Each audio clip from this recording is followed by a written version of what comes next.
Good morning. ഇന്നത്തെ നമ്മളുടെ topic സ്ലാബാണ്. അപ്പോൾ നമുക്ക് എല്ലാവർക്കും അറിയാം എന്താണ് സ്ലാബ് എന്നുള്ളത് അല്ലേ. സ്ലാബിന് 3 ഡയമെൻഷൻസ് ആണ് ഉള്ളത്. ഒരു ലെങ്ത് ഉണ്ട്, ഒരു വിഡ്ത്ത് ഉണ്ട്, അതുപോലെ തന്നെ ഒരു തിക്നെസ്സും ഉണ്ട്. ഇനി സ്ട്രക്ചറലി സ്ലാബുകളെ രണ്ടായിട്ട് തരംതിരിച്ചിട്ടുണ്ട് എന്നുള്ളതും നമുക്കറിയാം. എങ്ങനെയൊക്കെയാണ്? 1 വേ സ്ലാബ് ഉണ്ട്, അതുപോലെ തന്നെ 2 വേ സ്ലാബ് ഉണ്ട്. ഇനി നമുക്ക് പഠിക്കാനുള്ളത് നമ്മളുടെ സിലബസിനകത്ത് സ്ലാബുകളുടെ സ്ട്രക്ചറൽ ഡ്രോയിങ് എന്ന് പറയുമ്പോൾ 1 വേ സ്ലാബിൻ്റെ ഒരു സിമ്പിൾ 1 വേ സ്ലാബിൻ്റെ സ്ട്രക്ചറൽ ഡ്രോയിങ് പഠിക്കാനുണ്ട്. അതുപോലെ തന്നെ 1 വേ സ്ലാബ് തന്നെ കണ്ടിന്യൂസ് ആയിട്ട് വരികയാണെന്നുണ്ടെങ്കിൽ എങ്ങനെയാണ് അതിൻ്റെ ഡ്രോയിങ്സ് വരിക എന്നുള്ളത് പഠിക്കാനുണ്ട്. പക്ഷേ 1 വേ കണ്ടിന്യൂസ് ഞാൻ ഈ ഒരു വീഡിയോയിൽ ഡിസ്കസ് ചെയ്യുന്നില്ല, അത് നമുക്ക് മറ്റൊരു വീഡിയോയിൽ ഡിസ്കസ് ചെയ്യാം. പിന്നെ അതുപോലെ തന്നെ 2 വേ സ്ലാബ് തന്നെ 2 കണ്ടീഷനിൽ നമ്മളോട് ചോദിക്കാറുണ്ട്. അതിലൊന്നെന്ന് പറയുന്നത് 2 way slab without corners held down, അങ്ങനെ ഒരു കണ്ടീഷനാണ്. ഇനി കോർണേഴ്സ് ഹെൽ ഡൗൺ ആയിട്ടുള്ള ഒരു കണ്ടീഷനിലാണെന്നുണ്ടെങ്കിൽ അതിന് വേറെ തരത്തിലുള്ള ഡ്രോയിങ് ആണ്. ഏറെക്കുറെ സിമിലർ ആണ്. അതിലെന്താണ് ആ വ്യത്യാസം എന്നുള്ളതൊക്കെയാണ് നമ്മൾ ഇന്നത്തെ ഈ വീഡിയോയിൽ പറയാൻ പോകുന്നത്. ഓക്കെ, അപ്പോൾ നമുക്ക് ആദ്യം ഒരു 1 വേ സ്ലാബിൻ്റെ ക്വസ്റ്റ്യൻ വെച്ച് സ്റ്റാർട്ട് ചെയ്യാം. ക്വസ്റ്റ്യൻ ഇതാണ്: following are the details of A simply supported 1 way slab. അപ്പോൾ നമ്മളോട് ക്വസ്റ്റ്യനകത്ത് ഇങ്ങോട്ട് പറഞ്ഞിട്ടുണ്ട് വരയ്ക്കാനുള്ളത് ഒരു 1 വേ സ്ലാബ് ആണ് എന്നുള്ളത്. ഇനി ഈ കണ്ടീഷൻ നമുക്ക് തന്നിട്ടില്ലെങ്കിലോ?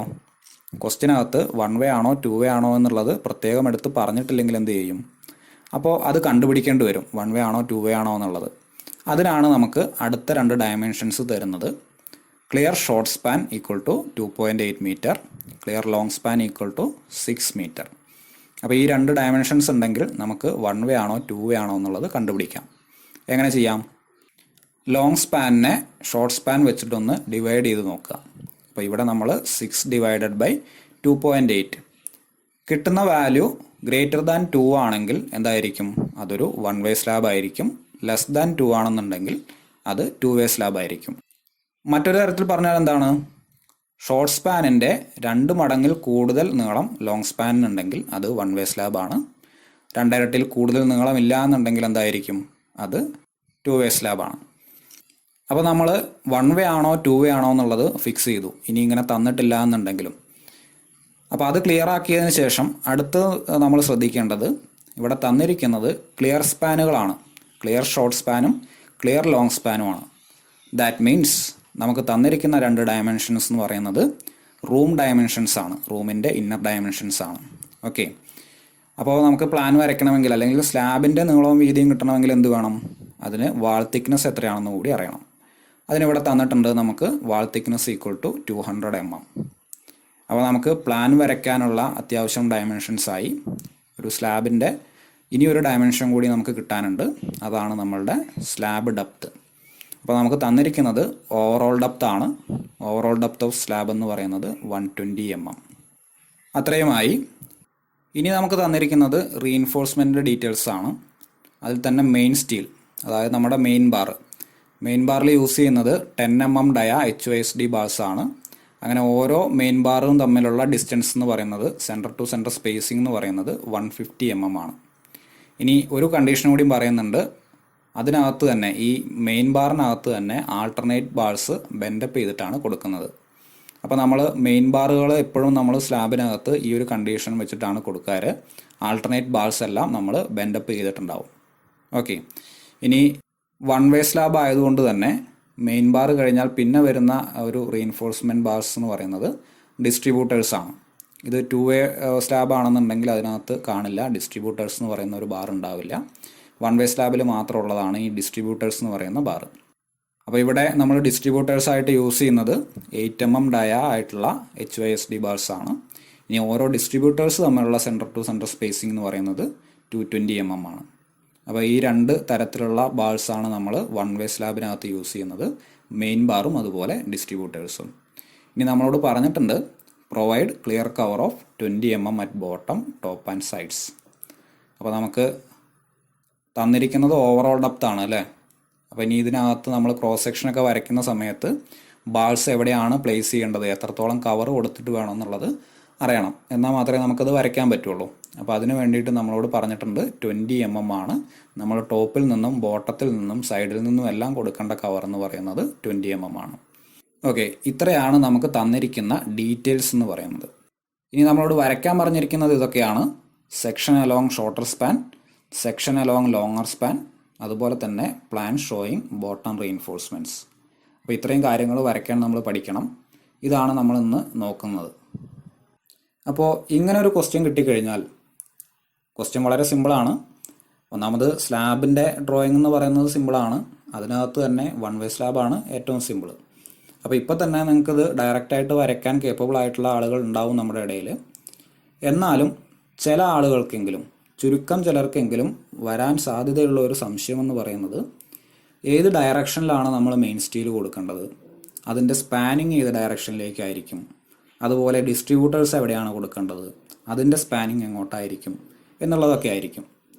അപ്പോൾ നമ്മൾ ഇടയ്ക്കിടയ്ക്ക് ഇങ്ങനെ ഷോർട്ട് സ്പാൻ, ലോങ് സ്പാൻ എന്നൊക്കെ ഡിസൈൻ പഠിക്കുന്ന സമയത്തും ഇങ്ങനെ പറഞ്ഞ് എങ്ങോട്ടാണ്, ഏത് ഡയറക്ഷനിലേക്കാണെന്നുള്ള ഒരു ചെറിയ കൺഫ്യൂഷൻ ചിലർക്കെങ്കിലും വരാറുണ്ട്. അപ്പോൾ എന്താണ്, നമുക്ക് ആ ഒരു 3D ഇമേജ് ആലോചിച്ചെടുക്കാനുള്ള ഒരു ബുദ്ധിമുട്ട് കൊണ്ടുണ്ടാവുന്ന പ്രശ്നങ്ങളാണത്. അപ്പോൾ ഞാൻ എന്ത് ചെയ്യാം, ഇതിൻ്റെ ഒരു 3D ഇമേജ് നിങ്ങൾക്കൊന്ന് കാണിച്ചു തരാം. ഇങ്ങനെയുള്ള ചെറിയ ഡൗട്ടുകൾ നമുക്ക് ആ 3D കാണുന്നതിലൂടെ ഒന്ന് ക്ലിയർ ചെയ്യാൻ ശ്രമിക്കാം. ഞാനിപ്പോൾ നമ്മുടെ ആ റൂമിനെ ഒരു ബിൽഡിംഗ് പോലെ കൺസ്ട്രക്ട് ചെയ്തെടുത്തിട്ടുണ്ട്. അതിൻ്റെ മുകളിലായിട്ട് കൊടുത്തിരിക്കുന്ന ഈ സ്ലാബിനെ പറ്റിയിട്ടാണ് ഇപ്പോൾ നമ്മളിന്ന് നോക്കാൻ പോകുന്നത്. അപ്പോൾ നമുക്ക് അതിൻ്റെ പ്ലാൻ ഒന്ന് ആദ്യം കണ്ടു നോക്കാം അല്ലേ. ഇതാണ് നമ്മളുടെ റൂമിൻ്റെ പ്ലാനായിട്ട് വരുന്നത്. അപ്പോൾ നമുക്കൊന്ന് ചെക്ക് ചെയ്ത് നോക്കാം.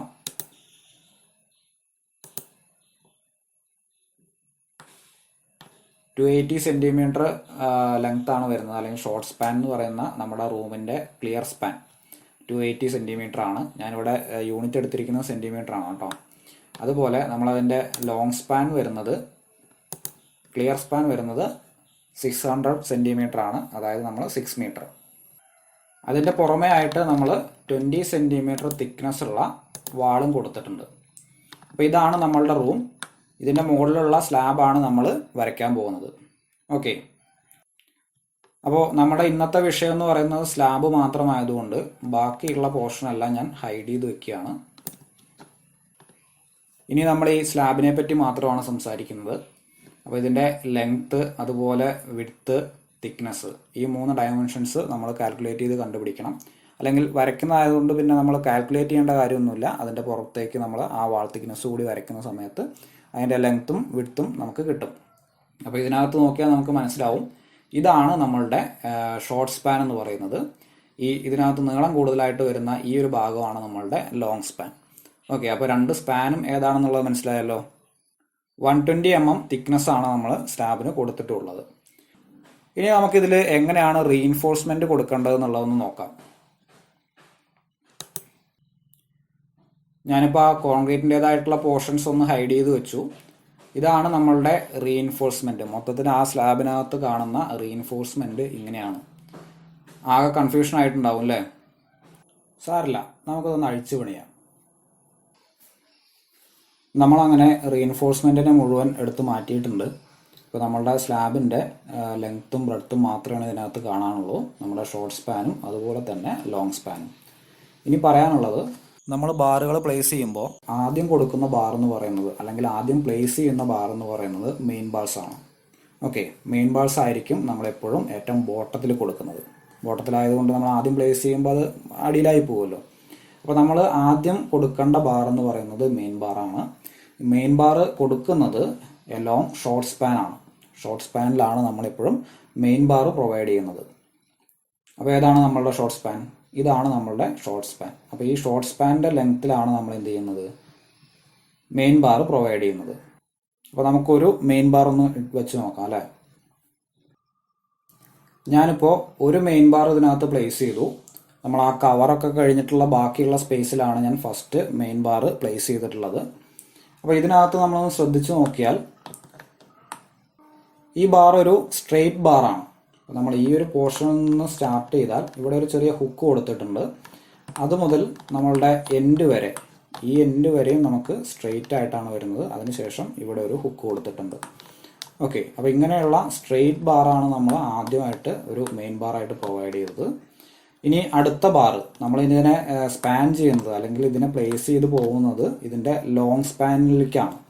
ഓക്കെ, ആ ബാറിൻ്റെ ലെങ്ത് വരുന്നത് ഇങ്ങനെ ഷോർട്ട് സ്പാനിലാണ്, അത് നമ്മളിങ്ങനെ പ്ലേസ് ചെയ്ത് പോകുന്നത് ലോങ് സ്പാനിലേക്കാണ്. അപ്പോൾ ആ സ്പേസിങ് എവിടെയാണ് വരിക? ഇവിടെ ലോങ് സ്പാനിൽ. അതുകൊണ്ടായിരിക്കും നമ്മൾ എന്ത് ചെയ്യുന്നത്, ക്വാണ്ടിറ്റി സർവേയിങ് ഒക്കെ പഠിച്ച സമയത്ത് ഈ പറയുന്ന മെയിൻ ബാറിൻ്റെ നമ്പർ കണ്ടുപിടിക്കാൻ വേണ്ടിയിട്ട് ഡിവൈഡ് ചെയ്യാനൊക്കെ എടുത്തിട്ടുണ്ടാവുക ഈ ലോങ് സ്പാനിൻ്റെ ഡിസ്റ്റൻസ് ആയിരിക്കും. അത് ഇതുകൊണ്ടാണ്. ഓക്കെ, അപ്പോൾ ഇനി നമുക്ക് അടുത്തൊരു ബാർ കൂടി പ്ലേസ് ചെയ്യാം. അപ്പോൾ ഇതിനകത്ത് നമ്മൾ ഒരു കംപ്ലീറ്റ് ആയിട്ട് സ്ട്രെയിറ്റ് ആയിട്ട് വരുന്ന ഒരു ബാറാണ് എടുത്തിട്ടുള്ളത് എന്നുള്ളതുകൊണ്ട് അടുത്ത ബാർ എങ്ങനെയായിരിക്കും? നമ്മൾ കണ്ടീഷൻ പറഞ്ഞിട്ടുണ്ട്, മെയിൻ ബാർ എന്ന് പറയുന്നത് ആൾട്ടർനേറ്റ് ബാർസ് ബെൻഡപ്പ് ആയിരിക്കണം. അപ്പോൾ ഞാൻ ഒരു സ്ട്രെയിറ്റ് ബാർ വെച്ചു, ഇനി അടുത്തത് വെക്കേണ്ടത് എങ്ങനെയായിരിക്കും? ഒരു ബെൻഡപ്പ് ബാർ ആയിരിക്കും. അപ്പോൾ ഞാൻ ഒരു ബെൻഡപ്പ് ബാർ കൂടി പ്രൊവൈഡ് ചെയ്യുകയാണ്. ഒരു 150 mm അപ്പുറത്തായിട്ട് ഞാനൊരു ബെൻഡപ്പ് ബാർ കൂടി പ്രൊവൈഡ് ചെയ്തു. അപ്പോൾ ഇതും മെയിൻ ബാർ തന്നെയാണ് കേട്ടോ. ഈ സ്ട്രെയിറ്റ് ആയിട്ട് വരുന്നതും ബെൻഡപ്പ് ആയിട്ട് വരുന്നതെല്ലാം മെയിൻ ബാർ ആണ്. നമ്മൾ ആൾട്ടർനേറ്റ് ബാർസിനെ ബെൻഡപ്പ് ചെയ്ത് കൊടുത്തിട്ടുണ്ട് എന്നുള്ളത് മാത്രമേ ഉള്ളൂ. ഓക്കെ, അപ്പോൾ നമുക്ക് അതിൻ്റെ ആ ഷേപ്പ് ഒന്ന് ജസ്റ്റ് ഒന്ന് സൂം ചെയ്ത് നോക്കാം.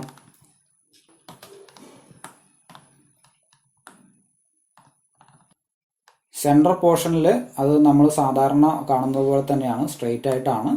അത് ഈ എഡ്ജിലേക്ക് പോകുന്ന സമയത്ത്, അതായത് നമ്മളുടെ എൻഡിലേക്ക് പോകുന്ന സമയത്ത് ഒരു 45 ഡിഗ്രി ആംഗിളിൽ ബെൻഡപ്പ് ചെയ്ത് ഇത് മുകളിലേക്ക് കൊണ്ടുവരും. അതിനുശേഷം ഈ കാണുന്ന രീതിയിലാണ് അത് പോകുന്നത്. അറ്റ് ദ എൻഡ് നമ്മളൊരു ഹുക്കും കൊടുക്കും. ഓക്കെ, അപ്പോൾ നമ്മളിങ്ങനെ ഒരു ഐസോമെട്രിക് വ്യൂ പോലെ നോക്കുന്നത് കൊണ്ടാണ് ഈ 45 ഡിഗ്രി എന്നുള്ളതിന് ഒരു ചെറിയ മാറ്റം വരുന്നത്. നമ്മൾ കുറച്ചുകൂടി ഇങ്ങനെ ഈ ഒരു ഡയറക്ഷനിൽ നോക്കിയാൽ നമുക്ക് ഒന്നുകൂടി വ്യക്തമാവും അല്ലേ. ഇത് മുകളിലായിട്ടാണ് വരുന്നത്. നമുക്ക് അതിൻ്റെ ഒരു ഫ്രണ്ട് വ്യൂ ഒന്ന് നോക്കാം. കണ്ടോ, നമ്മളുടെ സ്ട്രെയിറ്റ് ആയിട്ട് വരുന്ന ബാറിൻ്റെ ബാക്കിലാണ്. അപ്പോൾ നമ്മൾ ഫ്രണ്ടിൽ നിന്ന് നോക്കുമ്പോൾ ഇങ്ങനെയാണ് കാണുക. ഇവിടുന്ന് ആ ഹുക്ക് വന്ന് അതിനുശേഷം ഇത് ടോപ്പ് ബാറാണ്, അല്ലെങ്കിൽ ബെൻഡപ്പ് ചെയ്തിട്ട് ആ ടോപ്പിലേക്ക് പോയിട്ടുള്ള ബാറാണ്. അത് ഇവിടെ എത്തിയപ്പോൾ നമ്മൾ എന്ത് ചെയ്തു? ബെൻഡപ്പ് ചെയ്തു. 45 ഡിഗ്രി ആംഗിളിലാണ് ബെൻഡപ്പ് ചെയ്യുന്നത്. ഇവിടെ ഉണ്ടാവുന്ന ആംഗിൾ എന്ന് പറയുന്നത് 45 ആണ്. അതിനുശേഷം ഇത്രയും പോർഷൻ സ്ട്രെയിറ്റ് ആയിട്ടാണ് വരിക. എഗെയിൻ ഇവിടെ നിന്ന് നമ്മൾ ബെൻഡപ്പ് ചെയ്തിട്ട് ഇങ്ങനെ കൊണ്ടുവന്നു. ഓക്കെ, ഇനി ഇതിങ്ങനെ ബെൻഡപ്പ് ചെയ്യേണ്ടത് എവിടെയാണ് എന്നുള്ളത് നമുക്കൊന്ന് അറിയണ്ടേ? കാരണം നമ്മൾ വരയ്ക്കുമ്പോൾ ഏത് പോയിന്റിൽ നിന്നാണ് ബെൻഡപ്പ് ചെയ്യേണ്ടത് എന്നുള്ളൊരു ഡൗട്ട് വരും. അപ്പോൾ നമ്മൾ ഈ പോയിന്റിലേക്കുള്ള ഡിസ്റ്റൻസ് എന്ന് പറയുന്നത് LX ബൈ, അല്ലെങ്കിൽ ഏത് സ്പാൻ ആണെന്നുണ്ടെങ്കിൽ ആ സ്പാൻ കേട്ടോ. പ്രത്യേകിച്ച് നമ്മളിപ്പോൾ ഇവിടെ മെയിൻ ബാർ ആയി കൊടുക്കുന്നത് കൊണ്ട് LX ഷോർട്ട് സ്പാനിലായിരിക്കും മെയിൻ ബാർ വരിക. അപ്പോൾ LX ബൈ 5 അല്ലെങ്കിൽ LX by 5 to LX by 7, span divided by 5 to span divided by 7, അത്രയും റേഞ്ചിലാണ് നമ്മൾ എന്ത് ചെയ്യുന്നത്? ആ ഒരു റേഞ്ചിന് ഇടയ്ക്കാണ് നമ്മൾ ഇതുപോലെ ബെൻഡപ്പ് കൊടുക്കുന്നത്. നമ്മൾ ബീമിൽ ക്രാങ്കിൻ്റെ ഇത് പഠിച്ചില്ലേ? ഏതാണ്ട് സെയിം തന്നെ. ഓക്കെ, ഇനി നമുക്ക് 1-2 ബാർസ് കൂടി പ്രൊവൈഡ് ചെയ്യാം അല്ലേ. ഈ ബെൻഡപ്പ് ബാറിന് ശേഷം ഞാൻ വീണ്ടും ഒരു സ്ട്രെയിറ്റ് ബാർ കൊടുത്തു, അതിനുശേഷം വീണ്ടും ഒരു ബെൻഡപ്പ് കൊടുത്തു, വീണ്ടും ഒരു സ്ട്രെയിറ്റ് കൊടുത്തു. ഇനി ഇതേ പാറ്റേണിൽ നമ്മളിങ്ങനെ കണ്ടിന്യൂ ചെയ്ത് പോവുകയാണ് ചെയ്യുന്നത്. അപ്പോൾ ഇവിടെ ഒന്ന് ശ്രദ്ധിച്ചു നോക്കുക, നമുക്ക് ഓരോ ബാറുകളും ഈ ഓരോ മെയിൻ ബാറിൻ്റെയും ഇടയിലുള്ള സ്പേസിംഗ് എന്ന് പറയുന്നത് 150 mm ആണ്. ഇനി അത് ഈ ക്രാങ്കിൻ്റെ ഭാഗത്തേക്ക്, ഈ ബെൻഡപ്പിൻ്റെ ഭാഗത്തേക്ക് വരുന്ന സമയത്ത് ഒന്ന് ശ്രദ്ധിക്കുക, നമ്മളിവിടെ ഈ രണ്ട് എൻഡിലായിട്ട് നമ്മൾ സ്ട്രെയിറ്റ് ബാറുകൾ തമ്മിലുള്ള അകലം എന്ന് പറയുന്നത് എത്രയായിരിക്കും? ഇതിൻ്റെ ഇടയിൽ ഈ ബാർ ഇങ്ങോട്ട് അടിയിലില്ല അല്ലേ. അപ്പോൾ ഇത് തമ്മിലുള്ള ഡിസ്റ്റൻസ് എന്ന് പറയുന്നത് 150 വരും. അതായത് 300 mm ആണ് സെൻറ്റർ ടു സെൻറ്റർ സ്പേസിങ് വരിക ഈ സ്ട്രെയിറ്റ് ബാറുകൾ മാത്രം തമ്മിൽ. അതുപോലെ നമ്മൾ ബെൻഡപ്പുകൾ തമ്മിലുള്ള ആ ഒരു ഡിസ്റ്റൻസ് എന്ന് പറയുന്നത് എന്തായിരിക്കും? അതും 300 mm ആയിരിക്കും. ഇപ്പോൾ വേറൊരു കാര്യം ശ്രദ്ധിക്കുക, നമ്മൾ ഡിസൈൻ പ്രകാരം നമുക്ക് ഈ പറയുന്ന സപ്പോർട്ടിൻ്റെ ഭാഗത്തേക്ക് റീഇൻഫോഴ്സ്മെൻറ്റ് വേണ്ടത് ടോപ്പിലാണ്. അതുകൊണ്ട് കൂടിയാണ് നമ്മൾ എന്ത് ചെയ്യുന്നത്? ഇതിലെ 50% ഓഫ് സ്റ്റീൽ എന്ന് പറയുന്നത് നമ്മളിങ്ങനെ ക്രാങ്ക് ചെയ്തിട്ട് മുകളിലേക്ക് കൊടുക്കുന്നത്. അപ്പോൾ നമ്മൾ ടോട്ടൽ ഡിസൈൻ ചെയ്തിരിക്കുന്ന ഇവിടെ ഈ സെൻട്രൽ പോർഷനിൽ വരുന്ന സ്റ്റീലിൻ്റെ പകുതി ഭാഗം നമ്മളിവിടെ ടോപ്പിലാണ് കൊടുക്കുന്നത്. താഴെ നമുക്ക് ആ പകുതി സ്റ്റീൽ മതി. പക്ഷേ ടോപ്പ് ബാറാണ് നമുക്ക് ആവശ്യമെന്നുള്ളത് കൊണ്ട് നമുക്ക് ഈ പറയുന്ന 50% കൊണ്ട് ചിലപ്പോൾ എന്തായിരിക്കില്ല, സഫീഷ്യൻ്റ് ആയിരിക്കില്ല. ഇൻ പ്രാക്ടീസ് നമ്മൾ സ്ലാബ് കാസ്റ്റ് ചെയ്യുന്ന സമയത്ത് ഇത് മാത്രമല്ല, അപ്പോൾ നമ്മൾ ഈ കാണുന്ന സ്ട്രെയിറ്റ് ബാറുകളുടെ മുകളിലായിട്ട് നമുക്ക് എന്തുണ്ടാവില്ല, ഇതുപോലെയുള്ള ബാറുകൾ ഉണ്ടാവില്ല. അപ്പോൾ നമ്മൾ അതിന് വേണ്ടിയിട്ട് അങ്ങനെയുള്ള പൊസിഷനിൽ ഓരോ എക്സ്ട്രാ ബാറുകൾ കൂടി പ്രൊവൈഡ് ചെയ്യാറുണ്ട്. ചില ക്വസ്റ്റ്യനിൽ നമുക്ക് എക്സ്ട്രാ ബാർ എന്ന് പറഞ്ഞിട്ട് അഡീഷണലി തരാറുണ്ട്. അത് പ്രൊവൈഡ് ചെയ്യേണ്ടത് ഈ പറയുന്ന സ്ട്രെയിറ്റ് ബാറുകളുടെ അല്ലെങ്കിൽ സ്ട്രെയിറ്റ് പോർഷൻ വരുന്ന ബാറുകളുടെ മുകളിലായിട്ടാണ്. ഓക്കെ, അതിപ്പോൾ ഞാൻ ആ സ്ട്രെയിറ്റ് ബാർ കൊടുക്കുന്നില്ല. നമുക്ക് ആ റീഇൻഫോഴ്സ്മെൻറ്റ്, ആ ഡിസ്ട്രിബ്യൂഷൻ ബാർ കൂടി വന്നു കഴിഞ്ഞാൽ മാത്രമാണ് നമുക്ക് അതിൻ്റെ മുകളിലായിട്ട് എന്ത് ചെയ്യാൻ പറ്റുള്ളൂ, എക്സ്ട്രാ ബാർ പ്രൊവൈഡ് ചെയ്യാൻ പറ്റുള്ളൂ. ഇപ്പോൾ നമുക്കിങ്ങനെ മുകളിൽ ഒരു എയറിലായിട്ട് നിൽക്കുന്ന പോലെ എക്സ്ട്രാ ബാർ കൊടുക്കാൻ പറ്റില്ലല്ലോ. അപ്പോൾ നമുക്ക് ആ ഡിസ്ട്രിബ്യൂഷൻ കൂടി വന്നതിന് ശേഷം എക്സ്ട്രാ ബാർ പ്രൊവൈഡ് ചെയ്യാം. ഇനി പറയാനുള്ള വേറൊരു കാര്യം എന്ന് പറയുന്നത്, ഞാനിപ്പോൾ കൊടുത്തിരിക്കുന്നത് ഒരു ടൈപ്പാണ്. ഇതുപോലെ നമുക്ക് എന്താണ് വേറൊരു ടൈപ്പിൽ കൂടി അല്ലെങ്കിൽ വേറൊരു ഷേപ്പിൽ കൂടി നമുക്ക് എന്ത് ചെയ്യാം, ഈ ഒരു മെയിൻ ബാറുകൾ പ്ലേസ് ചെയ്യാൻ പറ്റും. ഇപ്പം ഞാൻ കൊടുത്തത് എങ്ങനെയാണ്, ആദ്യം കംപ്ലീറ്റ് ആയിട്ട് സ്ട്രെയിറ്റ് ആയിട്ട് വരുന്ന ഒരു ബാർ കൊടുത്തു. അതിനുശേഷം വരുന്ന ബെൻഡപ്പ് ബാറിൻ്റെ രണ്ട് ഭാഗത്തും നമുക്ക് ക്രാങ്ക് ചെയ്തിട്ടുണ്ട് അല്ലേ. ഇതൊരു ടൈപ്പാണ്. ഇനി നമുക്ക് ഇതിനെ വേറൊരു രീതിയിലും കൊടുക്കാം. നമുക്ക് 50% ഓഫ് സ്റ്റീല് ക്രാങ്ക് ചെയ്യണമെന്ന് മാത്രമേ ഉള്ളൂ. അതിങ്ങനെ ഇതേ രീതിയിൽ കൊടുക്കണമെന്നില്ല. അപ്പോൾ ഇങ്ങനെ കൊടുക്കുകയാണെന്നുണ്ടെങ്കിൽ നമുക്ക് ഹാഫ് ഓഫ് ദ വർക്ക് വലിയ കുഴപ്പമില്ല, സ്ട്രെയിറ്റ് ബാറാണ്, ഇങ്ങനെ കട്ട് ചെയ്തിട്ട് ആ രണ്ട് ഹുക്ക് മാത്രം കൊടുത്താൽ മതി. പക്ഷേ എന്താണ്, അടുത്ത ക്രാങ്ക് ചെയ്യേണ്ട ബാറിനകത്ത് രണ്ട് വർക്കാണ് വരുന്നത്. അപ്പോൾ അങ്ങനെയുള്ള രണ്ട് തരത്തിലുള്ള ബാർ വരാതെ നമുക്ക് എന്ത് ചെയ്യാം, വേറൊരു ടെക്നിക്ക് യൂസ് ചെയ്യാം.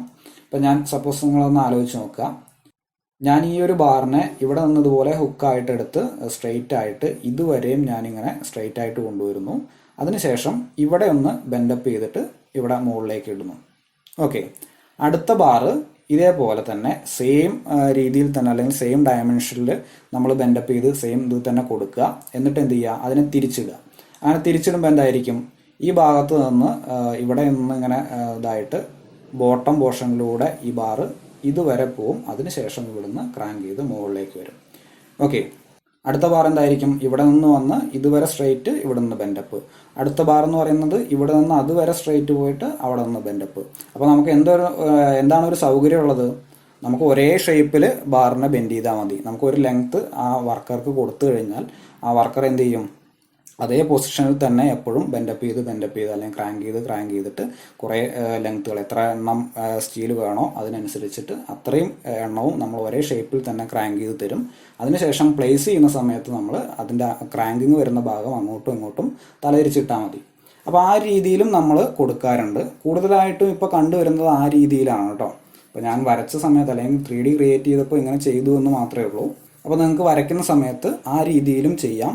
അപ്പോഴും നമ്മളുടെ സെക്ഷണൽ ഫ്രണ്ട് വ്യൂ എന്ന് പറയുന്നത് എന്തായിരിക്കും, സെയിം തന്നെയായിരിക്കും. രണ്ട് കേസിലും നമ്മൾ 50% ഓഫ് സ്റ്റീൽ എന്ന് പറയുന്നത് ബെൻഡപ്പ് ചെയ്ത് കിട്ടുന്നുണ്ട്. ഓക്കെ, അപ്പോൾ അങ്ങനെയും ചെയ്യാം. ഇനി നമുക്ക് എന്ത് ചെയ്യാം, ഈ മെയിൻ ബാറുകളൊന്ന് കംപ്ലീറ്റ് ആയിട്ടൊന്ന് ലേ ചെയ്യാം അല്ലേ. ഞാനങ്ങനെ ആ മെയിൻ ബാറുകൾ മുഴുവൻ പ്ലേസ് ചെയ്ത് കഴിഞ്ഞു. ഇനി നമുക്ക് ഡിസ്ട്രിബ്യൂഷൻ ബാർസ് പ്രൊവൈഡ് ചെയ്യണം. ഡിസ്ട്രിബ്യൂഷൻ ബാറിൽ നമ്മൾ ബെൻഡപ്പ് കൊടുക്കാറില്ല, നമ്മൾ സ്ട്രെയിറ്റ് ബാർസ് മാത്രമാണ് അതിനകത്ത് യൂസ് ചെയ്യുന്നത്. അപ്പോൾ നമുക്ക് ആദ്യം ഒരു 2-3 ഡിസ്ട്രിബ്യൂഷൻ ബാർ ഒന്ന് ഇട്ട് നോക്കാം അല്ലേ. അപ്പോൾ ഈ മെയിൻ ബാർസിന് അക്രോസ് ആയിട്ടാണ് നമ്മൾ എന്ത് ചെയ്യുന്നത്, ഡിസ്ട്രിബ്യൂഷൻ ബാർ പ്രൊവൈഡ് ചെയ്യുന്നത്. ഡിസ്ട്രിബ്യൂഷൻ ബാറിൻ്റെ ലെങ്ത് എന്ന് പറയുന്നത് എങ്ങനെയായിരിക്കും, എലോങ് ദി ലോങ് സ്പാൻ. ഈ ലോങ് സ്പാനിലാണ് അല്ലെങ്കിൽ ലോങ് സ്പാൻ ആണ് നമ്മൾ എന്ത് ചെയ്യുന്നത്, ഡിസ്ട്രിബ്യൂഷൻ ബാർ പ്രൊവൈഡ് ചെയ്യുന്നത്. അപ്പോൾ അതിൻ്റെ ലെങ്ത്ത് ഈ പറയുന്ന ലോങ് സ്പാനിൻ്റെ ലെങ്ത് ആയിരിക്കും നമ്മുടെ ഡിസ്ട്രിബ്യൂഷൻ ബാറിന് ഉണ്ടാവുക. പിന്നെ നമ്മൾ കാൽക്കുലേഷൻസ് ഒക്കെ വേറെ ഉണ്ട്, കാരണം 2 കവർ കുറയ്ക്കാനുണ്ട്, അതുപോലെ ഹുക്കിൻ്റെ ലെങ്ത് ആഡ് ചെയ്യാനൊക്കെ ഉണ്ട്. അത് നമുക്ക് എസ്റ്റിമേഷൻ്റെ കാര്യത്തിലേക്ക് പോകുമ്പോഴാണ് അത്രയൊക്കെ ഡീറ്റെയിൽ ആയിട്ട് പോകണ്ടുള്ളൂ. അപ്പോൾ ഞാനിവിടെ ഒരു സാമ്പിൾ ഡിസ്ട്രിബ്യൂഷൻ ബാർ ഇട്ടിട്ടുണ്ട്, പ്ലേസ് ചെയ്തിട്ടുണ്ട്. ഇനി ഇത് എങ്ങനെയായിരിക്കും, ഏത് ഡയറക്ഷനിലേക്കായിരിക്കും നമ്മൾ അതിൻ്റെ സ്പാനിങ് വരിക, ഈ ഷോർട്ട് സ്പാനിലായിരിക്കും നമ്മളിതിങ്ങനെ സ്പാനിങ് വരുന്നുണ്ടാവുക. അതായത് ഇപ്പോൾ ഇവിടെ നമ്മളൊരു ബാർ കൊടുത്തു, അതിനുശേഷം അടുത്ത ബാർ എന്ന് പറയുന്നത് 220 mm സെൻറ്റർ മാറിയിട്ട് കുറച്ച് ഇപ്പുറത്തായിരിക്കും. അപ്പോൾ നമ്മൾ ആ ഒരു പ്ലേസിങ് വരുന്നത് ഷോർട്ട് സ്പാനിലായിരിക്കും. അപ്പോൾ നമുക്ക് 1-2 ബാറുകൾ കൂടി ഒന്ന് ഇട്ട് നോക്കാം. ഒരു 3-4 ഡിസ്ട്രിബ്യൂഷൻ ബാർ കൂടി ഇട്ടു. ഇനി നമുക്കൊന്ന് സൂം ചെയ്ത് നോക്കാം അല്ലേ. ഈ കാണുന്ന രീതിയിൽ ഓരോ മെയിൻ ബാറുകളുടെയും മുകളിലൂടെ ആയിട്ട് നമ്മളിങ്ങനെ ഡിസ്ട്രിബ്യൂഷൻ ബാർ പ്രൊവൈഡ് ചെയ്യുന്നുണ്ട്. ഇനി നമുക്ക് ബോട്ടം പോർഷനിലെ ഡിസ്ട്രിബ്യൂഷൻ ബാറുകൾ മുഴുവൻ ഇട്ടിട്ട് നോക്കാം. ബോട്ടം പോർഷനിലെ ഡിസ്ട്രിബ്യൂഷൻ ബാറുകൾ മുഴുവൻ ഇട്ടു. ഇതെല്ലാം നമ്മളുടെ മെയിൻ ബാറിൻ്റെ മുകളിലൂടെയാണ് വരുന്നത്. അപ്പോൾ നമ്മൾ ഇതെല്ലാം കൂടി സൂം ഔട്ട് ചെയ്ത് നോക്കുന്ന സമയത്ത് ചെറുതായിട്ട് കോംപ്ലിക്കേറ്റഡ് ആയി. ഇനിയും നമുക്ക് അതിനകത്ത് ബാറുകൾ പ്രൊവൈഡ് ചെയ്യാനുണ്ട് കേട്ടോ, കഴിഞ്ഞിട്ടില്ല. നമുക്കിതിൻ്റെ ഫ്രണ്ട് വ്യൂ ഒന്ന് നോക്കാം. നമ്മൾ ഫ്രണ്ടിൽ നിന്ന് നോക്കിയാൽ അല്ലെങ്കിൽ ഷോർട്ട് സ്പാനിലൂടെ നമ്മളൊരു സെക്ഷൻ എടുത്തിട്ട് നോക്കിയാൽ ഈ കാണുന്ന രീതിയിലായിട്ടുണ്ടാവും. അപ്പോൾ നമ്മളുടെ മെയിൻ ബാറുകളുണ്ട്, അതായത് ക്രാങ്ക്ഡ് ബാറും അതല്ലാത്ത സ്ട്രെയിറ്റ് ബാറും എല്ലാം ഉണ്ട്. അതിൻ്റെ താഴെയായിട്ട് ഡിസ്ട്രിബ്യൂഷൻ ബാറുകൾ നമ്മൾ ഇങ്ങനെ പ്രൊവൈഡ് ചെയ്തിട്ടുണ്ട്. ശ്രദ്ധിക്കേണ്ട കാര്യം എന്ന് പറയുന്നത് മെയിൻ ബാറിൻ്റെ മുകളിലായിട്ടാണ് നമ്മൾ എന്ത് ചെയ്യുന്നത്, ഡിസ്ട്രിബ്യൂഷൻ ബാർ വരയ്ക്കേണ്ടത്. ഇനി ഇത് തമ്മിലുള്ള സെൻറ്റർ ടു സെൻറ്റർ ഡിസ്റ്റൻസ് ആണ് നമ്മളുടെ 220 mm എന്ന് പറയുന്നത്. അപ്പോൾ നമുക്ക് എന്ത് മനസ്സിലാക്കാം, ഷോർട്ട് സ്പാനിലൂടെ ഒരു സെക്ഷൻ എടുത്ത് നോക്കിയാൽ ഷോർട്ട് സ്പാനിലെ അല്ലെങ്കിൽ എലോങ് ഷോർട്ട് സ്പാൻ വരുന്നത് നമുക്ക് എന്താണ് മെയിൻ ബാർ ആണെന്നുണ്ടെങ്കിലും സ്പേസിങ് കാണാൻ പറ്റുന്നത് ഡിസ്ട്രിബ്യൂഷൻ ബാറിൻ്റെ ആണ്. മെയിൻ ബാറിൻ്റെ സ്പേസിങ് നമുക്കിപ്പോൾ ഈ വ്യൂവിൽ കാണാൻ പറ്റില്ല. ഷോർട്ട് സ്പാനിലൂടെ ഒരു സെക്ഷൻ എടുത്താൽ കാണാൻ പറ്റില്ല. അതിനെന്ത് ചെയ്യേണ്ടി വരും, നമ്മൾ ലോങ് സ്പാനിലൂടെ ഒരു സെക്ഷൻ എടുക്കേണ്ടി വരും. അപ്പോൾ ലോങ് സ്പാനിൽ ഇടുന്നത് ഡിസ്ട്രിബ്യൂഷൻ ആയിരിക്കും അവിടെ. അപ്പോൾ നമുക്ക് അവിടെ സ്ട്രെയിറ്റ് ആയിട്ട് ഡിസ്ട്രിബ്യൂഷൻ കാണാൻ പറ്റും. ഇതുപോലെ റൗണ്ടായിട്ട് എന്ത് കാണും, നമ്മളുടെ മെയിൻ ബാറും കാണും. ഓക്കെ, ഇപ്പോഴും കഴിഞ്ഞില്ല. നമ്മൾ ഈ ഒരു പോർഷനിലെ ബാറുകൾ ഇപ്പോൾ എന്താണ് തമ്മിൽ അങ്ങനെ കണക്ഷനൊന്നും ഇല്ലാതെ അങ്ങനെ നിൽക്കുകയാണ്. അപ്പോൾ ഈ ഭാഗങ്ങളിലും നമ്മൾ എന്ത് ചെയ്യേണ്ടി വരും, ഇതുപോലെ ഡിസ്ട്രിബ്യൂഷൻ ബാർസ് പ്രൊവൈഡ് ചെയ്യണം. അത് നമ്മളിതിൻ്റെ ബോട്ടത്തിലാണ് കൊടുക്കുക. അപ്പോൾ നമുക്ക് അതുകൂടി ഒന്ന് പ്ലേസ് ചെയ്യാം. ഇപ്പോൾ ടോപ്പ് ഡിസ്ട്രിബ്യൂഷൻ ബാർ കൂടി കൊടുത്തിട്ടുണ്ട്, പക്ഷെ നമുക്കത് ഇങ്ങനെ നോക്കിയാൽ മനസ്സിലാവില്ല. ഒന്ന് സൂം ചെയ്തെടുത്ത് നോക്കിയാൽ ഇപ്പോൾ ഒരു ബ്ലൂ കളറിലേക്ക് മാറിയിട്ടുള്ള ബാർസാണ് നമ്മുടെ ടോപ്പ് ഡിസ്ട്രിബ്യൂഷൻ ബാർസ്. ഇത് കണക്ട് ചെയ്യുന്ന പോയിന്റുകളൊന്ന് ശ്രദ്ധിച്ചാൽ മനസ്സിലാവും. ഇവിടെ നിന്ന് സ്റ്റാർട്ട് ചെയ്ത് ഇവിടെ ഈ ഒരു ഭാഗം കണ്ടോ, ക്രാങ്ക് ചെയ്ത ആ പോർഷൻ്റെ ടോപ്പിലാണ് നമ്മളുടെ അത് മീറ്റ് ചെയ്യുന്നത്. അതിനുശേഷം കണ്ടിന്യൂ ചെയ്ത് ഇങ്ങനെ ആ ടോപ്പ് ബാറിൽ മാത്രമാണ് നമ്മൾ എന്ത് ചെയ്യുന്നത്, ഇതിൻ്റെ കണക്ഷൻ വരുന്നത്. അടുത്ത ബാർ എടുത്ത് നോക്കിയാലും അങ്ങനെ തന്നെയാണ്. നമ്മൾ ഇതെല്ലാം മീറ്റ് ചെയ്യുന്നത് ഇതിൻ്റെ ആ ക്രാങ്ക് ചെയ്തിരിക്കുന്ന മുകളിലെ പോർഷനിലാണ്. ഓക്കെ, അപ്പോൾ നമ്മൾ ആ ഒരു ടോപ്പ് ബാർ കൂടി പ്രൊവൈഡ് ചെയ്തു. ഇനിയാണ് നമ്മൾ എന്ത് ചെയ്യേണ്ടത്, എക്സ്ട്രാ ബാറുകൾ പ്രൊവൈഡ് ചെയ്യേണ്ടത്. അപ്പോൾ നമ്മൾ ശ്രദ്ധിച്ചറിയാം, ഇവിടെ ഒരു ക്രാങ്ക്ഡ് പോർഷൻ ഉണ്ട്, ഇവിടെ ഒരു ക്രാങ്ക്ഡ് പോർഷൻ ഉണ്ട്. അപ്പോൾ ഇതിൻ്റെ ഇടയിലായിട്ട് നമുക്ക് ഇവിടെ സ്ട്രെയിറ്റ് പോർഷൻ വരുന്നത് ഈ ഭാഗത്താണ് അല്ലേ. അപ്പോൾ ഈ രണ്ട് ക്രാങ്ക്ഡ് പോർഷൻ തമ്മിലുള്ള സ്പേസിങ് എത്രയായിരിക്കും, 300 mm ആയിരിക്കും. അപ്പോൾ നമുക്ക് ടോപ്പിൽ റീഎൻഫോഴ്സ്മെൻറ്റ് വേണം എന്നുള്ളത് കൊണ്ട് ഇൻ പ്രാക്ടീസ് നമ്മൾ സ്ലാബ് കാസ്റ്റ് ചെയ്യുന്ന സമയത്ത് എപ്പോഴും ഇതിൻ്റെ ഇടയിലായിട്ട് ഇവിടെയും നമുക്ക് 150 mm centre to centre spacing കിട്ടുന്ന രീതിയിൽ, അല്ലെങ്കിൽ ഈ കാണുന്ന സ്ട്രെയിറ്റ് പോർഷൻ്റെ നേരെ മുകളിൽ, രണ്ടും പറഞ്ഞാൽ സെയിം തന്നെയാണ്, അല്ലെങ്കിൽ രണ്ടും നമ്മൾ പ്ലേസ് ചെയ്ത് കഴിഞ്ഞാൽ ഒരേ പൊസിഷൻ തന്നെയാണ് വരിക. അവിടെ ആയിട്ട് നമ്മൾ ഓരോ എക്സ്ട്രാ ബാറുകൾ കൂടി പ്രൊവൈഡ് ചെയ്യും. ഇൻ ബിറ്റ്വീൻ 2 ക്രാങ്ക്ഡ് ബാർസ് നമ്മൾ ഓരോ എക്സ്ട്രാ ബാറുകൾ കൂടി പ്രൊവൈഡ് ചെയ്തിട്ടുണ്ട്. ആ എക്സ്ട്രാ ബാർ എന്ന് പറയുന്നത് നമ്മൾ ക്രാങ്ക്ഡ് പോർഷനിൽ നിന്നും കുറച്ചുകൂടി പ്രൊജക്റ്റ് ചെയ്തിട്ടാണ് പ്ലേസ് ചെയ്യാറുള്ളത്. ചില ടെക്സ്റ്റുകളിൽ നമ്മൾ വാളിൻ്റെ ആ ഒരു സപ്പോർട്ടിൽ നിന്ന്, വാളിൻ്റെ ഇന്നർ ഫേസിൽ നിന്ന് സ്പാൻ ഡിവൈഡഡ് ബൈ 4 അത്രയും ലെങ്ത് ആണ് നമ്മൾ ഇതിങ്ങനെ പ്രൊജക്റ്റ് ചെയ്ത് നിൽക്കേണ്ടത് എന്നൊക്കെ പറയുന്നുണ്ട്. ഇപ്പോൾ ഈ വ്യൂവിലാണെന്നുണ്ടെങ്കിലും ചെറിയ കോംപ്ലിക്കേഷൻസ് ഒക്കെ ഉണ്ട്. എന്നാലും മനസ്സിലാക്കുക, ഇവിടെ ഒരു ക്രാങ്ക്ഡ് ബാർ ഉണ്ട്, അടുത്ത ക്രാങ്ക്ഡ് ബാറിൻ്റെ ഇടയിലായിട്ട് നമ്മുടെ സ്ട്രെയിറ്റ് പോർഷൻ്റെ മുകളിലായിട്ട് നമ്മൾ ഓരോ എക്സ്ട്രാ ബാർ കൂടി പ്രൊവൈഡ് ചെയ്യുന്നു. ഇത് റെസ്റ്റ് ചെയ്യുന്നത് എവിടെയാണ്, നമ്മളുടെ ടോപ്പ് ഡിസ്ട്രിബ്യൂഷൻ്റെ മുകളിലായിട്ടാണ് നമ്മൾ എന്ത് ചെയ്യുന്നത്, ഈ ബാർസിനെ റെസ്റ്റ് ചെയ്യിക്കുന്നത്. ഇനി ഞാൻ വിട്ടുപോയൊരു കാര്യം എന്ന് പറയുന്നത്, ഈ ബാറുകൾക്ക് നമ്മളിങ്ങനെ ഹുക്ക് കൊടുക്കണം. ഞാനിപ്പോൾ കൊടുത്തിട്ടില്ല, സമയക്കുറവ് കൊണ്ട് പിന്നെ അതങ്ങനെ എഡിറ്റ് ചെയ്യാൻ പറ്റാതെ പോയതാണ്. അപ്പോൾ അതിൻ്റെ ഹുക്ക് കൂടി നിങ്ങൾ കൺസിഡർ ചെയ്യണം. അപ്പോൾ ഇത്രയും ആയിക്കഴിഞ്ഞാൽ നമ്മളുടെ വൺ വേ സ്ലാബിൻ്റെ റീഇൻഫോഴ്സ്മെൻറ്റ് ഡീറ്റെയിൽസ് കംപ്ലീറ്റ് ആയി. ഓക്കെ, ഇനി നമുക്ക് എന്ത് ചെയ്യാം, ഇതിൻ്റെ 2 സെക്ഷണൽ വ്യൂ ഒന്ന് നോക്കാം. ഷോർട്ട് സ്പാനിലൂടെ സെക്ഷൻ ചെയ്താൽ ഇങ്ങനെയായിരിക്കും വ്യൂ. ഇതിൻ്റെ മുകളിലായിട്ട് കോൺക്രീറ്റിൻ്റെ പോർഷനൊക്കെ വരും. ഞാനത് കാണിച്ചിട്ടില്ല, മനസ്സിലാവണമെങ്കിൽ പക്ഷെ നമ്മളൊന്ന് സൂം ചെയ്യേണ്ടി വരും. സൂം ചെയ്ത് നോക്കിയാൽ ലെഫ്റ്റ് സൈഡ് ഇങ്ങനെയാണ് വരിക. നേരത്തെ നമ്മൾ ആ ഡിസ്ട്രിബ്യൂഷൻ, ബോട്ടം ഡിസ്ട്രിബ്യൂഷൻ വരെ കണ്ടിട്ടുണ്ടായിരുന്നു. ടോപ്പിലെ ഡിസ്ട്രിബ്യൂഷൻ ബാറുകൾ ഇതിൻ്റെ താഴെയായിട്ട് ഇങ്ങനെ പ്ലേസ് ചെയ്യുക. അതിൻ്റെയും സ്പേസിംഗ് എന്ന് പറയുന്നത് ബോട്ടം റീഎൻഫോഴ്സ്മെൻറ്റിൻ്റെ തന്നെയാണ്. റൈറ്റ് സൈഡിലും ഇതിന് സിമിലർ ആയിട്ടാണ് വരിക. ഓക്കെ, അപ്പോൾ നമ്മൾ ഷോർട്ട് സ്പാനിലുള്ള സെക്ഷൻ കണ്ടു. ഇതിൻ്റെ ബോട്ടത്തിലൊരു ലൈൻ ഉണ്ടാവും, അത് നിങ്ങൾ ശ്രദ്ധിക്കേണ്ട. റീഎൻഫോഴ്സ്മെൻറ്റിൻ്റെ ആ ഒരു ഷേപ്പ് മാത്രം ശ്രദ്ധിക്കുക. ഇനി ഇതിൻ്റെ ചുറ്റും നമ്മുടെ RCCയുടെ ആ ഒരു എഡ്ജസ് കൂടി കാണിക്കണം. അപ്പോൾ നമുക്കിനി ലോങ് സ്പാനിലൂടെയുള്ള സെക്ഷൻ ഒന്ന് നോക്കാം. ലോങ് സ്പാനിലെ സെക്ഷനിൽ ഒരു സ്ട്രെയിറ്റ് ലൈൻ മാത്രമേ കാണുള്ളൂ, കാരണം നമ്മളുടെ ഡിസ്ട്രിബ്യൂഷൻ ബാർ എന്ന് പറയുന്നത് ത്രൂ ഔട്ട് സ്ട്രെയിറ്റ് ആണ്. അപ്പോൾ നമുക്ക് സൂം ചെയ്ത് നോക്കിയാൽ ഇങ്ങനെയാണ് വരിക. ഇതാണ് നമ്മളുടെ ഡിസ്ട്രിബ്യൂഷൻ ബാർ. നേരത്തെ പറഞ്ഞതുപോലെ ലോഞ്ചിറ്റ്യൂഡിനൽ സെക്ഷനിൽ സ്ട്രെയിറ്റ് ആയിട്ട് കാണുന്നത് നമുക്ക് ഡിസ്ട്രിബ്യൂഷൻ ബാർ ആയിരിക്കും. അതിൽ നമ്മളിങ്ങനെ ഡോട്ടഡ് ആയിട്ട് അല്ലെങ്കിൽ സർക്കിൾസ് ആയിട്ട് കാണുന്നത് നമ്മളുടെ മെയിൻ ബാറാണ്. അപ്പോൾ ഇത് തമ്മിലുള്ള സ്പേസിങ് നമ്മൾ കൊടുക്കേണ്ടത് എത്രയായിരിക്കും? മെയിൻ ബാറിൻ്റെ സ്പേസിങ് ആയിരിക്കും, അതായത് 150 mm ആയിരിക്കും. ഓക്കെ, അതെവിടെയാണ് വരിക? മെയിൻ ബാർ എന്ന് പറയുന്നത് ബോട്ടത്തിൽ വരുന്നതാണ്. അപ്പോൾ നമ്മുടെ ഡിസ്ട്രിബ്യൂഷൻ്റെ ആ ലൈനിൻ്റെ താഴെ ആയിട്ടാണ് നമ്മൾ എന്ത് ചെയ്യുന്നത്? മെയിൻ ബാറിൻ്റെ ആ ഒരു സർക്കിൾസ് കാണിക്കുന്നത്. ഇനി വരയ്ക്കുന്ന സമയത്ത് ഇതിങ്ങനെ ബാറിൻ്റെ 2 ലൈനായിട്ട് നമ്മളിപ്പോൾ ഇവിടെ 3D കാണുന്നുണ്ട്. അങ്ങനെ നിങ്ങൾ ചെയ്യേണ്ട കാര്യമില്ല. ഡിസ്ട്രിബ്യൂഷൻ ബാർ അല്ലെങ്കിൽ മെയിൻ ബാറൊക്കെ നമ്മൾ സെക്ഷനിൽ ലൈനായിട്ട് കാണിച്ചാൽ മതി, ഡബിൾ ലൈനായിട്ട് കാണിക്കേണ്ട ആവശ്യമില്ല. കാരണം നമുക്ക് അത്രയൊന്നും സ്പേസ് ആ ഒരു തിക്നെസ്സിനകത്ത് കിട്ടില്ല. അപ്പോൾ വൺ വേ സ്ലാബിൻ്റെ റീഇൻഫോഴ്സ്മെൻറ്റ് ഡീറ്റെയിൽസിനെ പറ്റിയിട്ട് ഏകദേശം ഒരു രൂപമായി എന്ന് വിചാരിക്കുന്നു. ഇനി 2 വേ സ്ലാബ് ആണെന്നുണ്ടെങ്കിൽ ഉള്ള വ്യത്യാസം പറഞ്ഞു തരാം. നമുക്ക് ഈ ഒരു ഡ്രോയിങ് വെച്ച് തന്നെ 2 വേ സ്ലാബിനുണ്ടാകുന്ന മാറ്റങ്ങൾ പറഞ്ഞു തരാം. 2 വേ സ്ലാബിനായിട്ട് ഞാൻ വേറെ സെപ്പറേറ്റ് 3D ഒന്നും ചെയ്തു വെച്ചിട്ടില്ല. 1 വേ സ്ലാബ് ആയതുകൊണ്ട് നമുക്ക് ഒരു ഡയറക്ഷനിൽ അല്ലെങ്കിൽ ഷോർട്ട് സ്പാനിൽ മാത്രമേ മെയിൻ ബാർസ് ഉണ്ടായിരുന്നുള്ളൂ. ലോങ് സ്പാനിൽ ഉണ്ടായിരുന്നത് ഡിസ്ട്രിബ്യൂഷൻ ബാർസ് ആണ്. ഇനി 2 വേ സ്ലാബ് ആകുമ്പോൾ എന്താണ് വ്യത്യാസം വരിക? ലോങ് സ്പാനിലും ഷോർട്ട് സ്പാനിലും നമുക്ക് വരുന്നത് മെയിൻ ബാർസ് തന്നെയാണ്, അല്ലെങ്കിൽ നമ്മൾ ഡിസൈൻ ചെയ്തിട്ട് തന്നെയാണ് 2 ഡയറക്ഷനിലുള്ള സ്റ്റീലിൻ്റെ ഏരിയ ഒക്കെ കണ്ടുപിടിക്കുന്നത്. അപ്പോൾ 2 ഡയറക്ഷനിലും മെയിൻ ബാർ ആയതുകൊണ്ട് മെയിൻ ബാർസ് നമ്മൾ നേരത്തെ പറഞ്ഞതുപോലെ ആൾട്ടർനേറ്റ് ബാർസ് ബെൻഡപ്പ് ചെയ്തിട്ടാണ് കൊടുക്കുക അല്ലേ. അപ്പോൾ നമ്മൾ 2 ഡയറക്ഷനിലും ഇതുപോലെ എന്ത് ചെയ്യണം? ബെൻഡപ്പ് ബാർസ് പ്രൊവൈഡ് ചെയ്യണം. ഇവിടെ നമ്മളിപ്പോൾ ഡിസ്ട്രിബ്യൂഷൻ ബാർസ് സ്ട്രെയിറ്റ് ആയിട്ടാണ്, ത്രൂ ഔട്ടായിട്ട് സ്ട്രെയിറ്റ് ആയിട്ടാണ് കൊടുത്തിട്ടുണ്ടായിരുന്നത്. ഇതുപോലെ ആയിരിക്കില്ല. അപ്പോൾ ഈ ഡയറക്ഷനിലും എന്തായിരിക്കും? ഇവിടെ നമ്മൾ ആ L/5 എന്നുള്ള ആ ഒരു കണ്ടീഷൻ വെച്ചിട്ട്, അല്ലെങ്കിൽ L/5 to L/7 എന്നുള്ള ആ ഒരു റേഞ്ചിൽ വെച്ചിട്ട് നമ്മൾ ഈ ഡയറക്ഷനിലും എന്ത് ചെയ്യേണ്ടി വരും?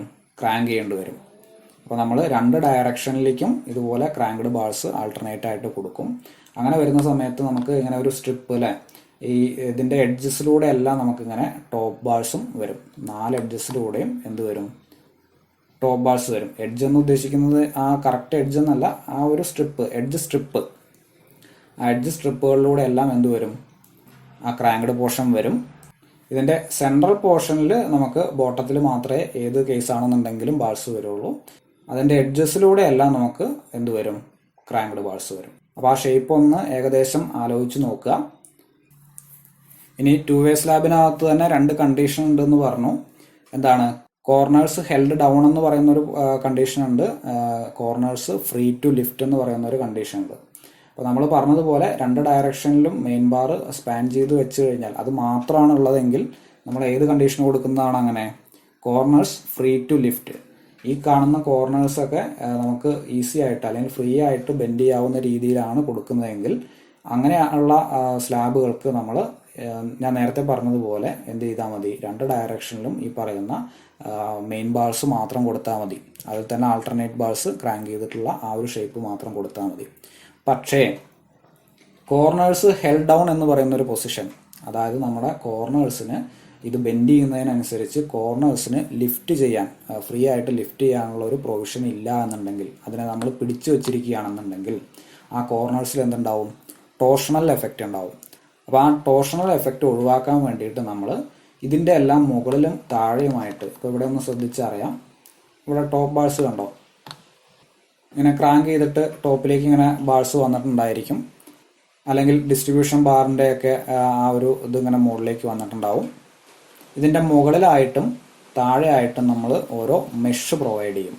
ആ മെഷിൻ്റെ ലെങ്ത്തും വിഡ്ത്തും എന്ന് പറയുന്നത് LX / 5 എന്നുള്ള ആ ഒരു ലെങ്ത് ആയിരിക്കും. അങ്ങനെയുള്ള ഒരു സ്ക്വയർ ഷേപ്പിലുള്ള മെഷ്. അപ്പോൾ ആ മെഷിൻ്റെ മൊത്തം ലെങ്ത്താണ് ഞാൻ പറഞ്ഞത് LX / 5 എന്ന് പറയുന്നത്. അങ്ങനെ ഒരു സ്ക്വയർ ഷേപ്പിലായിട്ട് നമുക്ക് എന്ത് ചെയ്താൽ മതി? അതിനകത്ത് എത്ര ബാറാണോ പറഞ്ഞിരിക്കുന്നത് അത്രയും ബാറുകൾ നമ്മൾ മെഷ് ഷേപ്പിൽ മുകളിലും താഴെയായിട്ട് കൊടുത്താൽ മതി. അത് 4 കോർണേഴ്സ് ഉണ്ടെങ്കിൽ 4 കോർണേഴ്സിലും കൊടുക്കുക. കുറച്ചുകൂടി ശ്രമിച്ചിരിക്കുകയാണെന്നുണ്ടെങ്കിൽ ഞാൻ ചെറിയൊരു കാര്യം കൂടി കാണിച്ചു തരാം. നമ്മളിപ്പോൾ ഈ ക്രാങ്കിങ്ങിനെ പറ്റിയിട്ടൊക്കെ പറഞ്ഞു അല്ലേ, ക്രാങ്ക് എങ്ങനെയാണ് കൊടുക്കേണ്ടത്, അതിൻ്റെ എത്ര ഡിഗ്രിയിലാണ് കൊടുക്കേണ്ടത്, എവിടെയൊക്കെയാണ് കൊടുക്കുന്നത് എന്നുള്ളതൊക്കെ നമ്മൾ പറഞ്ഞു. അപ്പോൾ എങ്ങനെയാണ് ഈ ക്രാങ്ക് ചെയ്യുന്നത് എന്നുള്ളത് കണ്ടിട്ടുണ്ടോ? അല്ലെങ്കിൽ ബാർ ബെൻഡ് ചെയ്യുന്നത് കണ്ടിട്ടുണ്ടോ? മാനുവലി ബാർ ബെൻഡ് ചെയ്യുന്നത് നമ്മൾ ഒരുവിധ ആൾക്കാരൊക്കെ കണ്ടിട്ടുണ്ടാവും അല്ലേ. അത് കാണാത്തവരായിട്ട് അധികം ആരും ഉണ്ടാവുമെന്ന് ഞാൻ വിചാരിക്കുന്നില്ല. പക്ഷേ മേജർ വർക്കുകളൊക്കെ വരുന്ന സമയത്ത് ഇതുപോലെ ബാർ ബെൻഡ് ചെയ്യാൻ ഒരുപാട് ക്വാണ്ടിറ്റി ഓഫ് വർക്ക് വരുന്ന സമയത്തൊക്കെ നമ്മൾ എന്ത് ചെയ്യും? ഇതിനു വേണ്ടിയിട്ട് സ്പെഷ്യലൈസ്ഡ് ആയിട്ടുള്ള മെഷീൻസ് അവൈലബിൾ ആണ്. ബാർ ബെൻഡിങ് മെഷീൻസ് എന്ന് പറയും. അപ്പോൾ നിങ്ങൾ കണ്ടിട്ടില്ലെങ്കിൽ 1-2 ഫോട്ടോസ് ഞാൻ കാണിച്ചു തരാം. നിങ്ങൾ ഈ കണ്ടുകൊണ്ടിരിക്കുന്നത് ഒരു ബാർ ബെൻഡിങ് മെഷീനാണ്. അപ്പോൾ അതിനകത്ത് നമുക്ക് സെറ്റ് ചെയ്ത് കൊടുക്കാം എത്ര ആംഗിളിൽ ബെൻഡ് ചെയ്യണം എന്നുള്ളതെല്ലാം നമുക്ക് സെറ്റ് ചെയ്ത് കൊടുക്കാം. അതിനനുസരിച്ച് മെഷീൻ തന്നെ എന്ത് ചെയ്യും, നമുക്ക് ബെൻഡ് ചെയ്ത് തരും. ഇനി ചെറിയ സൈറ്റുകളിലൊക്കെ നമ്മൾ ഇതുപോലെയുള്ള ബാർസ് ക്രാങ്ക് ചെയ്യുന്നത് താഴെ നിന്ന് ക്രാങ്ക് ചെയ്ത് മുകളിൽ കൊണ്ടുപോയി പ്ലേസ് ചെയ്യല്ല ചെയ്യുക. ചെറിയ സൈറ്റുകളിലൊക്കെ ആണെന്നുണ്ടെങ്കിൽ അതിന് ക്രാങ്ക് ലിവർ എന്ന് പറഞ്ഞിട്ട് വേറൊരു ചെറിയൊരു ഹാൻഡ് ഓപ്പറേറ്റഡ് ആയിട്ടുള്ളൊരു ലിവർ ഉണ്ട്. അത് വെച്ചിട്ടാണ് അവർ ചെയ്യുക. അപ്പോൾ അതിനകത്ത് അവർ എന്താ ചെയ്യുകയെന്ന് വെച്ചാൽ ആദ്യം നമ്മൾ ഈ സ്ട്രെയിറ്റ് ആയിട്ട് കിടക്കുന്ന ബാൾസ് മാത്രം അങ്ങോട്ട് പ്ലേസ് ചെയ്യും. അതിനുശേഷം അതിൻ്റെ മുകളിലായിട്ട് ഈ ക്രാങ്കിങ്ങിൻ്റെ ഉള്ളിൽ വരുന്ന ബോട്ടം റീഇൻഫോഴ്സ്മെൻറ്റ് അതും പ്ലേസ് ചെയ്യും. എന്നിട്ട് അത് ടൈ ചെയ്ത് വെക്കും. ഓക്കെ, അപ്പോൾ ബാക്കിയുള്ള ഡിസ്ട്രിബ്യൂഷൻ ബാറൊന്നും ഇപ്പോൾ ഇടില്ല. ഈ ക്രാങ്കിങ്ങിൻ്റെ അകത്ത് വരുന്ന ഡിസ്ട്രിബ്യൂഷൻ ബാറുകൾ മാത്രം അതിനകത്ത് പ്ലേസ് ചെയ്യും. അതിനുശേഷം അത് ടൈ ചെയ്യും. എന്നിട്ട് അതിൻ്റെ മുകളിലേക്കായിട്ട് നമ്മൾ ഈ പറയുന്ന നമ്മളുടെ ക്രാങ്ക് ചെയ്യേണ്ട ബാർസ് ഉണ്ടല്ലോ, അത് ഈ ഡിസ്ട്രിബ്യൂഷൻ ബാറിൻ്റെ മുകളിൽ വരുന്ന രീതിയിൽ ഇവിടെ പ്ലേസ് ചെയ്യും. ഓക്കെ, അത് പ്ലേസ് ചെയ്യുന്നതിന് മുന്നേ ഈ കാണുന്ന ബാർസ് നമ്മളുടെ ടോപ്പ് ഡിസ്ട്രിബ്യൂഷൻ ബാറുകൾ കൂടി അവിടെ ഇട്ട് വെച്ചിട്ടുണ്ടാവും. അത് ടൈ ചെയ്തിട്ടുണ്ടാവില്ല. അതിനുശേഷമാണ് നമ്മൾ ഈ ക്രാങ്ക് ചെയ്യേണ്ട മെയിൻ ബാറുകൾ അതിൻ്റെ മുകളിലേക്കാണ് ഇടുന്നത്. അതിനുശേഷമാണ് ഏറ്റവും അവസാനമായിട്ട് നമ്മൾ ഈ കാണുന്ന ബാർസ് ഉണ്ടല്ലോ, അതായത് ക്രാങ്കിന് ഉള്ളിലേക്ക് വരുന്ന ഈ ക്രാങ്ക് ചെയ്തതിൻ്റെ അകത്തേക്ക് വരുന്ന ഈ ബാൾസ്, ഈ ഡിസ്ട്രിബ്യൂഷൻ ബാൾസ് അതിന് ശേഷമുണ്ട്. എന്നിട്ട് ഇവിടെ കാണുന്ന ടോപ്പ് ബാറും ഇതിൻ്റെ അടിയിലായിട്ട് കാണുന്ന ഈ ഒരു ടോപ്പ് ബാർ കണ്ടോ, ടോപ്പ് ഡിസ്ട്രിബ്യൂഷൻ, അതും ഇവിടെ കാണുന്ന ഈ 2 ബെൻഡിങ്ങിൻ്റെയും ഇടയിൽ വരുന്ന 2 ബാൾസും അവർ ത്രൂ ഔട്ടായിട്ട് ടൈ ചെയ്ത് വയ്ക്കും. അതിനുശേഷം ക്രാങ്ക് ലിവർ ഉപയോഗിച്ചിട്ട് അവർ ഇത് ക്രാങ്ക് ചെയ്തെടുക്കുകയാണ് ചെയ്യുക. അപ്പോൾ അതെങ്ങനെയാണെന്നുള്ളത് ഞാൻ സൈറ്റിലുള്ള ആ ഒരു വിഷ്വൽ ഒന്ന് കാണിച്ചു തരാം. സമയമുണ്ടെങ്കിൽ നിങ്ങൾ ഇതുകൂടി ഒന്ന് കണ്ടുപോകും.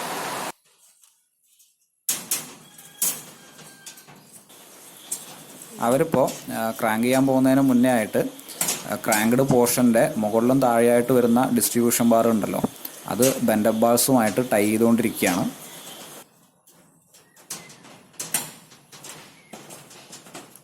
ആ അടുത്താണ് ഞാൻ നേരത്തെ പറഞ്ഞ ക്രാങ്കിങ് ലിവർ. അതുകൊണ്ട് അവരെന്താ ചെയ്യുന്നതെന്നുള്ളത് നോക്കിക്കോളൂ.